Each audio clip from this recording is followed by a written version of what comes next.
Hello everyone, this is Bradley. Today we're going to make these kind of animations in Blender 3.0 Alpha using geometry nodes field workflow.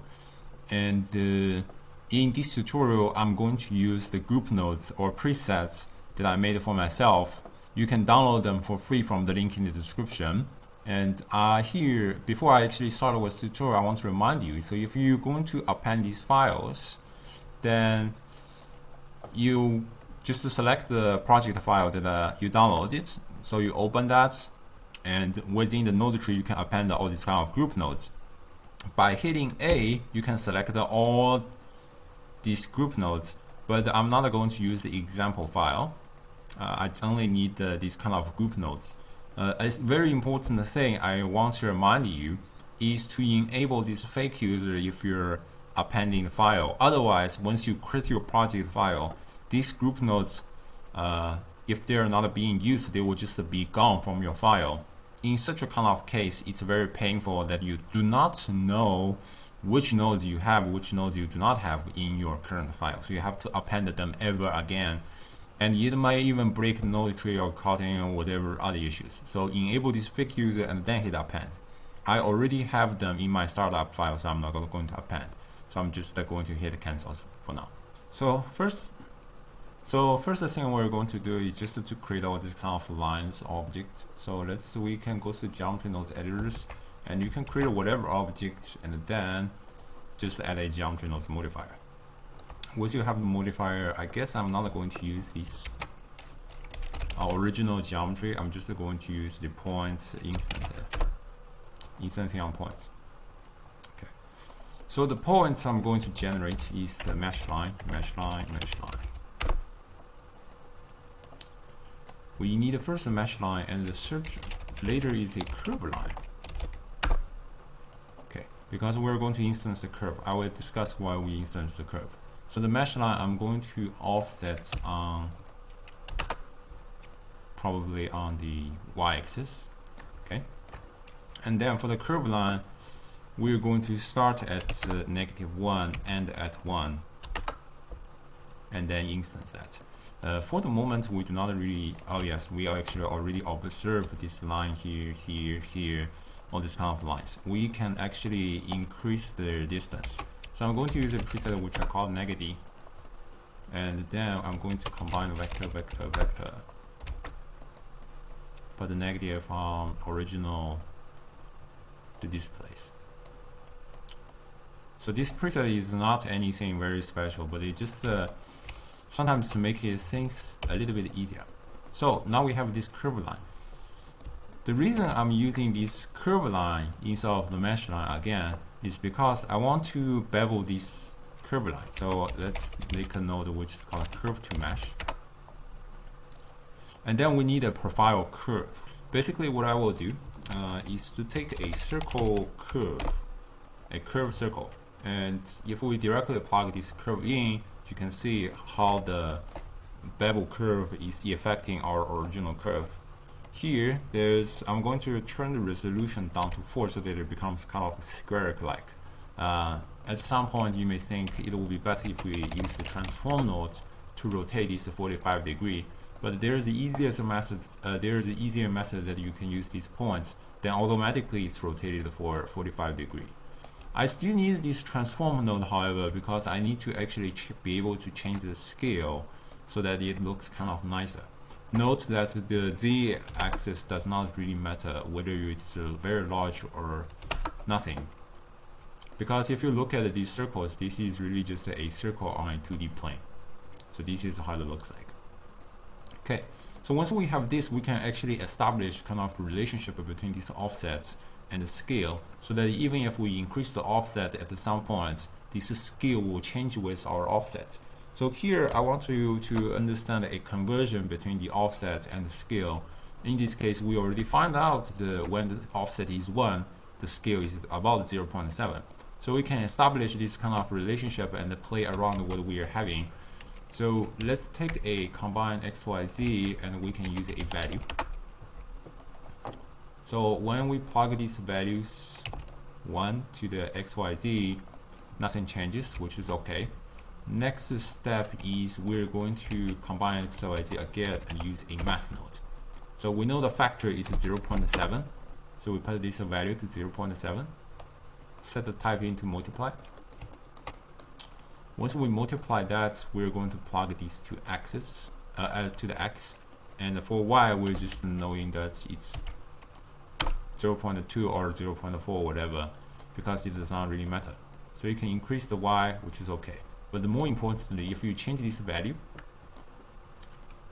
so we're scaling up the sides of each of this curve, but the distance or the gap stay the same. So this is what I want. So this is kind of more procedural. You can increase the count, doing so on and so forth. Okay. Next step we're going to do is just to put a different wave on each of the spline. And here I want to talk a little bit about the magic. So very frequently people are asking to have different property to put on different instances. For example, I have flower here, here, here, here, and people want some of the flower to bloom, some other flower to stay closed. So different flowers is having different maturity. This is what many people is asking for, and this can be easily done with animation nodes kind of things.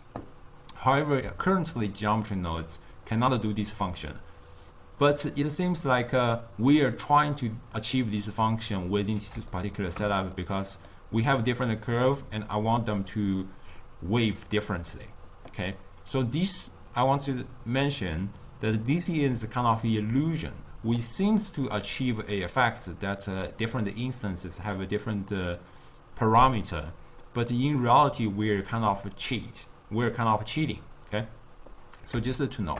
So in the future, if you see kind of animation that I made that different instances is having different property, these are all done by cheating, unless geometry nodes is developed further so that we can put a different parameter on different instances.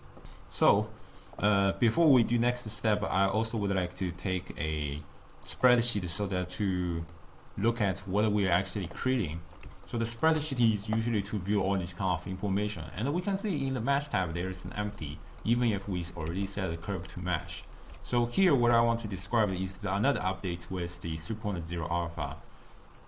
So this is originally, if you try to instance the objects, the instances will be realized.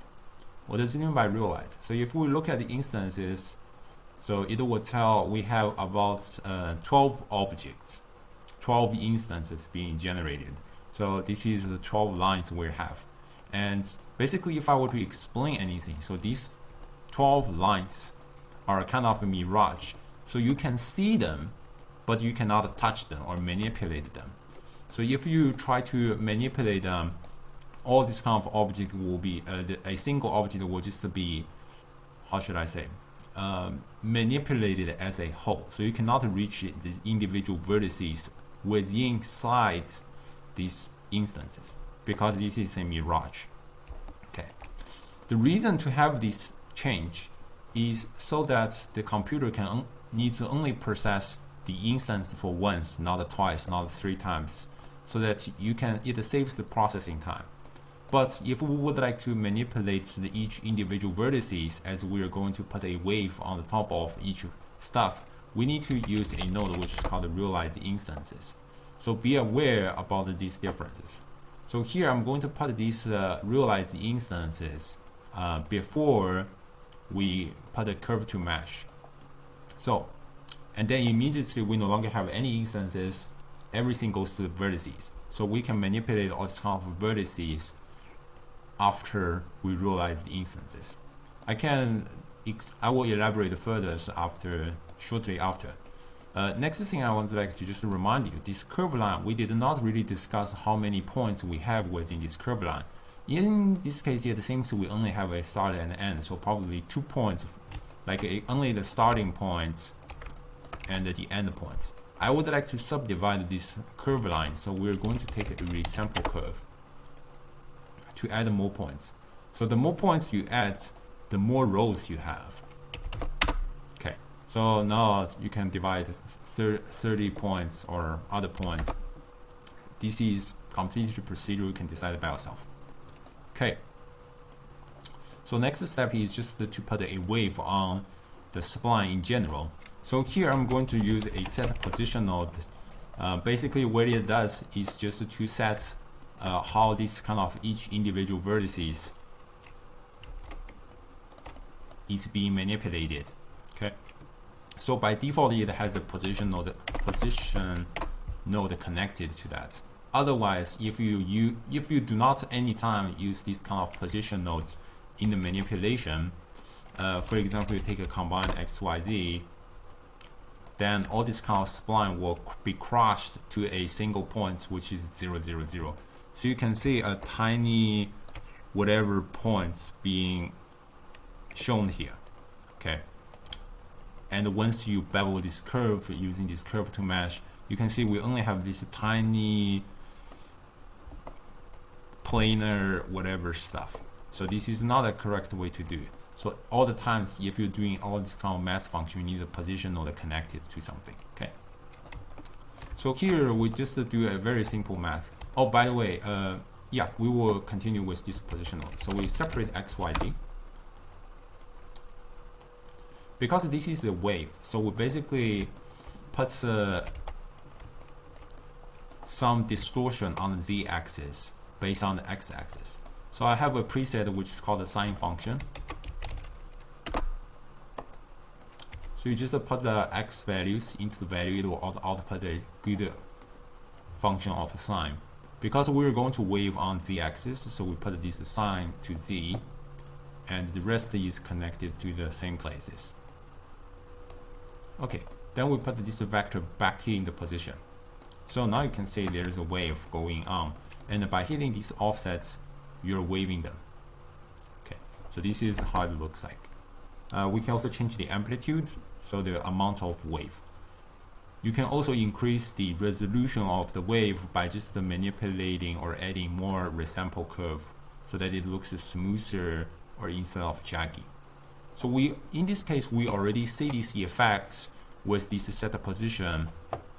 I just want to remind you, if you do not have these realized instances, then we will not have any effect because you're not counting the position of each vertices, you're counting the position of instances, and it's somehow not being recognized by the computer.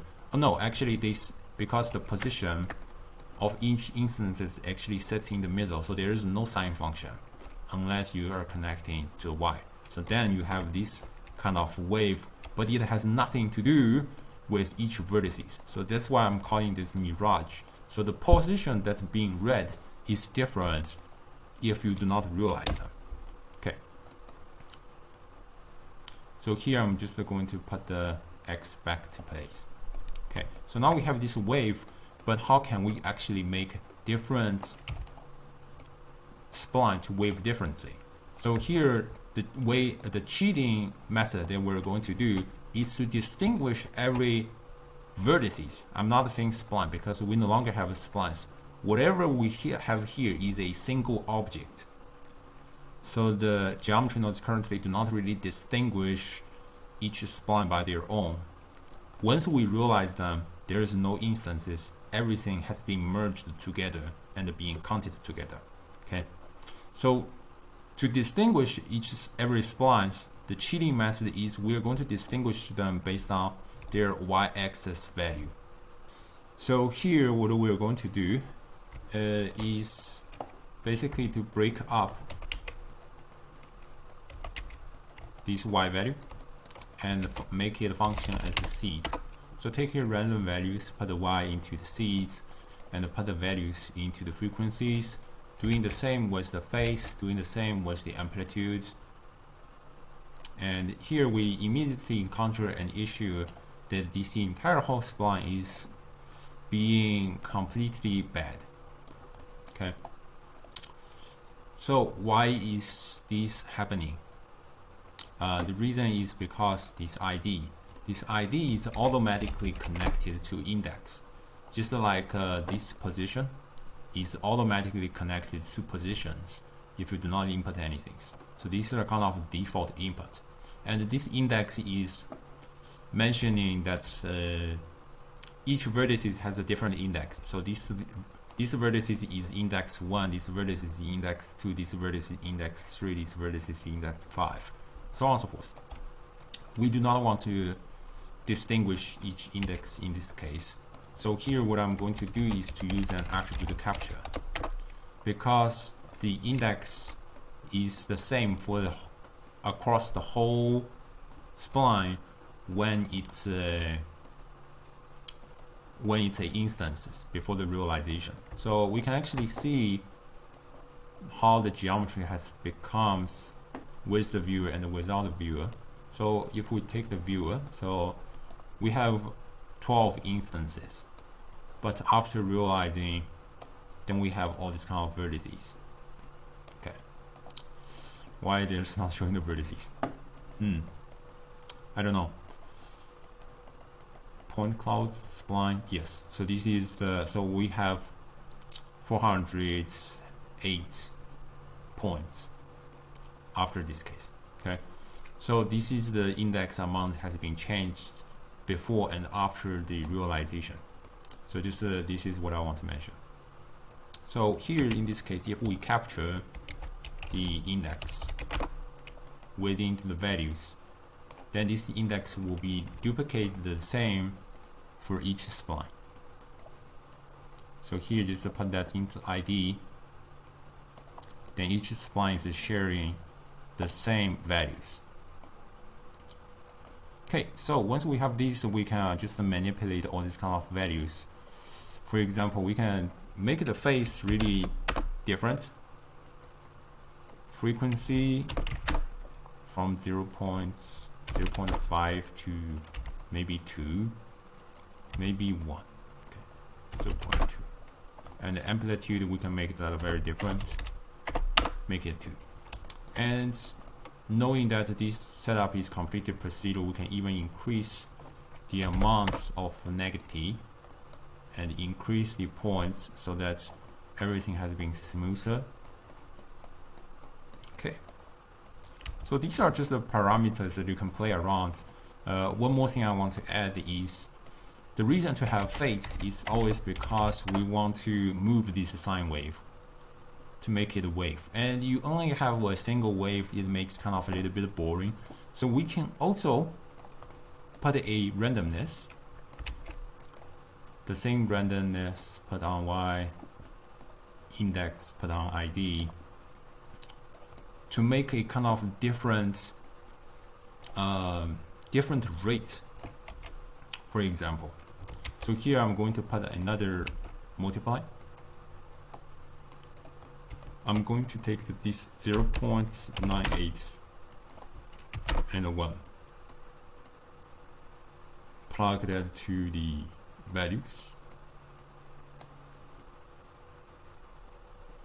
So now different wave will be moved differently. So let's take this. So now by manipulating this, what we can see is some wave should move faster than the other wave. So this is my expectation. So I'm not going to investigate further. You can probably test by yourself in this case. Okay. But we roughly have achieved our results. If we would like to change the seed in whatever cases, then what we can do is to just manipulate this y value. So we take a mass and then we add a seed. Just to know not to change our original y, so the y should connect to y, so that our splines don't move. So you can change the seeds and you can manipulate them differently. It's also recommended for different random value to have a little bit different seed, so you can add a little bit more nodes in between. So this is for, this is going to be 15, and this value is going to be 25. This value is going to be 55. So these are all the kind of seed.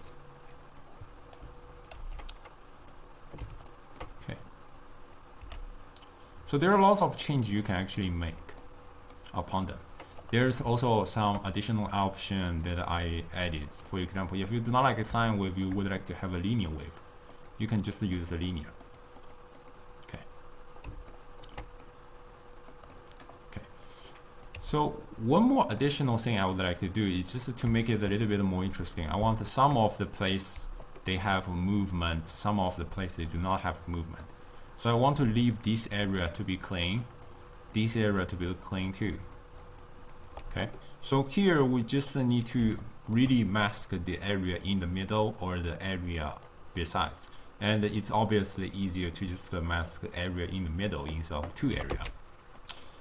Okay, so here we're going to use a concept which is called Falloff, or in Cinema 4D which is currently called field. Basically it's just a masking. Unfortunately it shares the same name as our geometry nodes workflow, which is also called field, but I won't really think them as the same thing. Anyway, so if you just search my presets with Falloff, there are basically 5 Falloff you can see. There will probably be more or less, I do not know, but these are the Falloff that I made currently. So in this case I simply will just use the proximity Falloff, and applying the Falloff you always need a math, either it's a float math or the vector math, and you always use the multiply because this is how you apply the mask. So you put the Falloff in place, nothing happens. Two things you need to do. One is to put the positions into the source position. I think in the future I will call that a vector. Another thing is I need a controller. So you can use an empty to use an empty. Okay, put a controllers, everything disappears. But if you move these controllers and scale it up, you can see the areas in middle is being affected, other areas not being affected. Okay, so when we have this, we can remap this Falloff using a color ramp, knowing that I have options for the minimum and the maximum. But in this case, because the color ramp will auto clamp the values you input, so every values will just be clamped from 0 to 1. Okay? Which means even if you increase the maximum, there is no change will readily be made. So now in this case, I think everything is being done properly. So the rest is just organized in the node tree. So this is whatever we have. And there's just to remind you, previously we've made several maths with the face, and I think this is the moment that you can actually change the face at a different rate, because different spline has been assigned with a different rate value. Okay. So here you can manually keyframe these single nodes. For example, select the node and hit I, then you're going to have keyframes. But you do not necessarily see keyframes. I sometimes do not know why you do not see keyframes. I think you have to select the object. Yeah, then you see keyframes. Okay, this is fine. But you still realize sometimes you do not select the object, you do not select the node, you won't see keyframe. I don't like keyframing on this kind of shader nodes kind of stuff. Here, just a simple method that I do not use keyframe is to use a driver, and I put a driver inside this particular node. So time info node idea also comes from animation nodes. And so without the keyframes, you just play the animation, you can have a flow. If you would like to speed up this animation, you just decrease this division factor. Larger the division factor, slower the animation will be. So this is how it looks like. And just to remind you, you can always change the seed of everything with this add. One more thing that you can potentially do is you can always put these parameters back to the socket so that you can control these values outside the node tree, because this node tree is kind of simple, but maybe you still do not want to look at twice. So I think this is almost all about it. One more thing I want to discuss is the color.